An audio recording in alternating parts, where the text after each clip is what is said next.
ایک سیاسی لیڈر نے اگلے دن ایک بیان دیا جس میں اس نے حضرت سیدنا معاویہ رضی اللہ تعالی عنہ کی والدہ محترمہ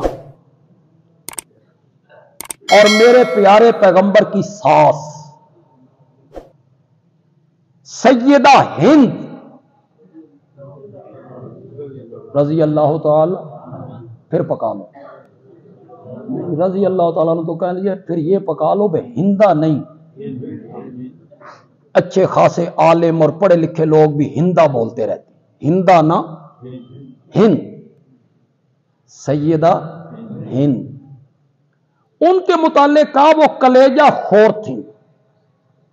ساتھ انہوں نے پاکستان کی ایک خاتون سیاسی لیڈر کا ذکر کیا۔ نام نہ بھی لیا جائے تو لوگ سمجھ جاتے، ضروری تو نہیں کہ ان کا نام بھی سٹیج پہ لیا جائے۔ جمعے کے دن بندہ باوضو ہوتا ہے، کیا ضرورت ہے ایسے لوگوں کے نام لینے؟ ان کی مخالف پارٹی کی وہ خاتون ہے،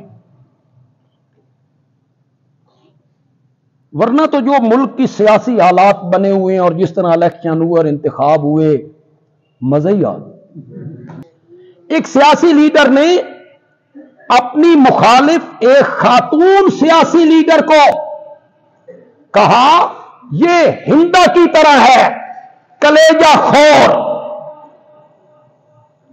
جس کے منہ سے خون بہ رہا ہے۔ تنقید ہوئی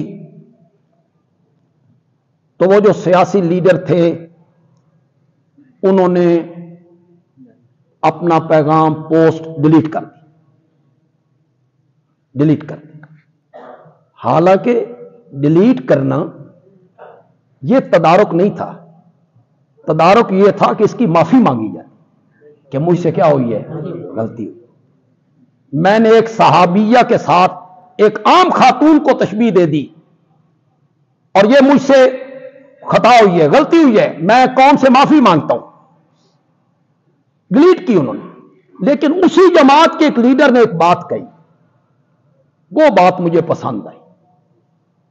اسی جماعت کے لیڈر ہیں، انہوں نے کہا کہ اگر اس نے حضرت ہند کے بارے میں جو کچھ کہا ہے، اس نے وہی کچھ لکھا ہے جو کچھ اس نے سنا ہے، علماء کرام حقیقت حال کیوں نہیں بتاتے؟ اس نے یہ بات اس کی بالکل صحیح درست بات، علماء کو حقیقت بتانی چاہیے تھی۔ لوگوں نے تو جو سنا اسے مانتے چلے گئے، لیکن کیا دیوبندی، کیا بریلوی، کیا اہل حدیث، خطیب اور مقررین اپنی کتابوں میں لکھ بھی رہے ہیں، منبر پر بیان بھی کر رہے ہیں، ہند نے یہ کیا تھا، یہ کیا تھا، یہ کیا تھا۔ ہند نے کہا تھا واشی کو اگر تو حمزہ کو قتل کر دے تو میں تجھے آزاد کر دوں گی۔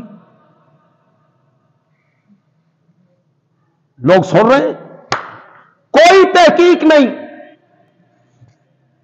پہلے یہ فیصلہ کرو واشی حضرت ہند کا غلام تھا؟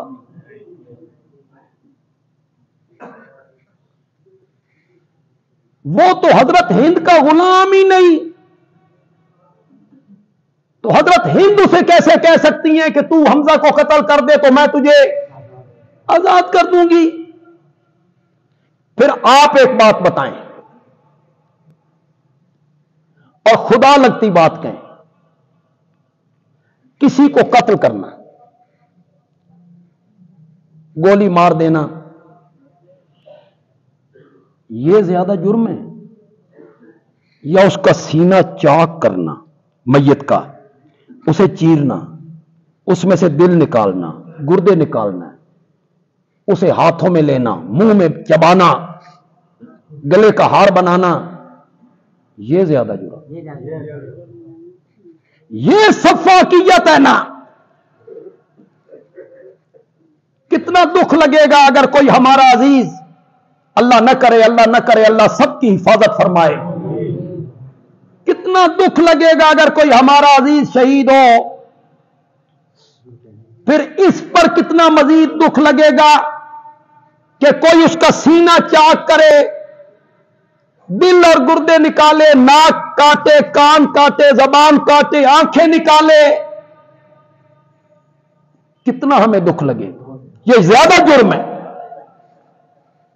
میں جو دلیل دینا چاہتا ہوں، خدا کے لیے میری دلیل پہ آپ غور کریں گے، میں بغیر دلیل کے بات نہیں کروں۔ فتح مکہ کے دن حضرت حمزہ کا قاتل واشی اسلام قبول کرنے کے لیے میرے نبی کی خدمت میں آئے۔ آپ نے اس کا اسلام قبول کی، ٹھیک ہے، تمہاری معافی قبول ہے، لیکن آپ نے کہا میرے سامنے نہ آیا کرو، میری پیٹھ پیچھے بیٹھا کرو۔ تم سامنے آتے ہو تو مجھے چچا یاد آتا۔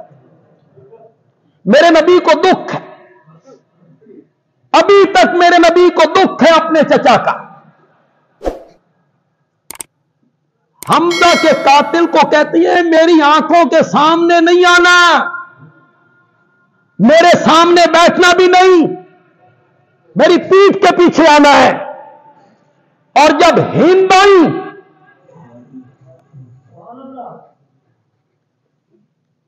تو میرے نبی نے فرمایا مرحبم بکے۔ اٹھاؤ بخاری، اگر علماء کی نظروں سے نہیں گزری تو پھر بندیالوی کہتا ہے علماء کرام خدا کے لیے بخاری اٹھائیے۔ واشی کو کہتی ہیں میرے سامنے نہیں آنا، پیٹھ پیچھے بیٹھنا ہے، اور جس نے کلیجہ چبایا، سینہ چیرا، دل نکالا، آنکھیں نکالی، اس کو میرا نبی کہتا ہے مرحبا۔ یہ انصاف ہے؟ انصاف ہے؟ میرا نبی یہ کر سکتا ہے؟ ایک کے ساتھ کچھ سلوک اور اسی مجرم کے ساتھ دوسرا سلوک، اس کا تصور بھی نہیں ہو سکتا۔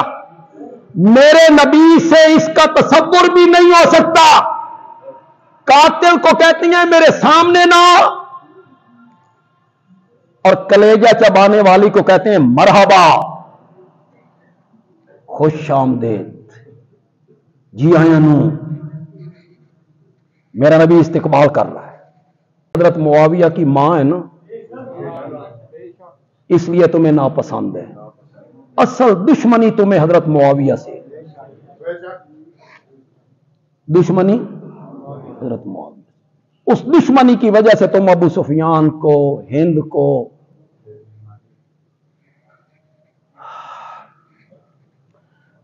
ابو سفیان خود صحابی، ابو سفیان کی اہلیہ ہند صحابیہ، ابو سفیان کے دونوں بیٹے صحابی، ابو سفیان کی بیٹی ام حبیبہ صحابیہ۔ ذرا گھرانے کو تو دیکھو یار، گھرانے کو تو دیکھو۔ فتح مکہ ہوا، میرے نبی مکے میں داخل ہوئے تو میرے نبی نے فرمایا جو اللہ کے گھر کے اندر آ جائے میں نے اس کو امن دے دیا، ہم کچھ نہیں کہیں، کوئی بدلہ نہیں لیں گے۔ جو اللہ کے گھر کی چار دیواری میں آئے کوئی بدلہ نہیں، معافی۔ اس کے بعد میرے آقا نے کیا کہا؟ اللہ کے گھر کے اندر آ جائے میں اسے امن دے دوں گا۔ پھر میرے نبی نے کہا من دخل دار ابی سفیان، من دخل دار ابی سفیان فهو آمن۔ جو ابو سفیان کے گھر کی چار دیواری کے اندر آ جائے محمد اس کو بھی امن دے دے گا۔